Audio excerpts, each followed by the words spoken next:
ம். இப்போ நம்ம எங்கே இருக்கோம்னு பார்த்தீங்கன்னா சன்னதி தெரு, அதாவது பெரிய கோயில் அண்ணாமலையார் கோவிலோட சன்னதி தெருவில் வந்து அப்பர் சுவாமிகள் மடத்தில் இருக்கும். ஸோ இது அப்பர் சுவாமிகள் மடம் இங்கே இருக்கிறது. அது பக்கத்துலேயே பார்த்தீங்கன்னா செவ்வா மடம்னு சொல்லுவாங்க. ஸோ இந்த ரெண்டு மடமே வந்து பார்த்தீங்கன்னா தொண்டை மண்டல ஆதிசைவ வேளாளரோட அந்த தொண்டை மண்டல ஆதிசைவ ஆதீனத்தோட கண்ட்ரோலில் இருக்குது. ஸோ இந்த மாதிரி 140 மடங்கள் வந்து அந்த தொண்டை மண்டல ஆதீனத்தோட கண்ட்ரோலில் வந்து இந்தியா ஃபுல்லாகவே இருக்குது. ஸோ இது எல்லாமே என்னென்னா இந்த மடங்கள் எல்லாமே அந்த வில்லேஜுக்கான, அதாவது அந்த காலத்தில் வந்து இது எல்லாமே வந்து ஏரியா ஹெட்டாக இருந்திருக்கு. ஸோ இது ஒரு ஸ்டேட் மாதிரி கன்சிடர் பண்ணுவாங்க. ஸோ இந்த ஸ்டேட்டோட ஹெட்டாக இருந்திருக்கு. ஸோ இங்கே தான் வந்து எல்லாமே வந்து டேக்ஸஸ் கலெக்ட் பண்ணுறதுலேருந்து ஸோ எல்லாமே ரூலிங் ஏரியாவாகவே வந்து இந்த மடங்கள் தான் இருந்திருக்கு.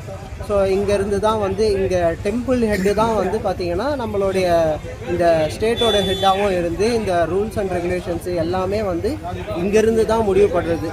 ஸோ அதே மாதிரி நம்ம பெரிய கோவில், அதாவது அண்ணாமலையார் கோவிலில் இருக்கக்கூடிய ஆயிரங்கால் மண்டபம் வந்து அந்த இப்போ இருக்கக்கூடிய ஆயிரங்கால் மண்டபத்தில் தான் வந்து முதல்ல இந்த அப்பர் சுவாமிகள் மடம் இருந்தது.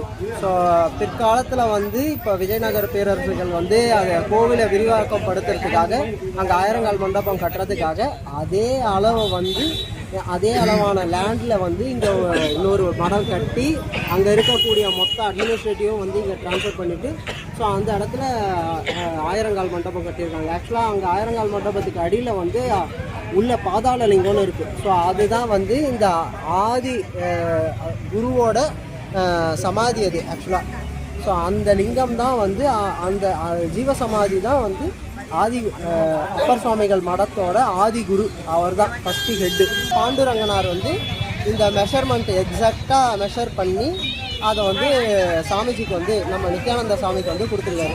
பாண்டுரங்கனாரும் வந்து ஒன் ஆஃப் தி ஆதி சைவத்தை வந்து சொல்லிக் கொடுத்த, சைவ சித்தாந்தத்தை சொல்லிக் கொடுத்த ஒன் ஆஃப் தி குரு. அதே மாதிரி சாமிஜியோட பாட்டனார், அவரோட சொந்தத்தில் வந்த பாட்டனார் அவரும். ஸோ இதை ஷேர் பண்ண நினைச்சேன். நல்லது. நித்யானந்தம். பரிவ்ராஜக யாத்திரை. ஒரு வருடத்தில் உங்கள் வாழ்க்கையை மாற்றிக்கொள்ள பதிவு செய்யுங்கள்.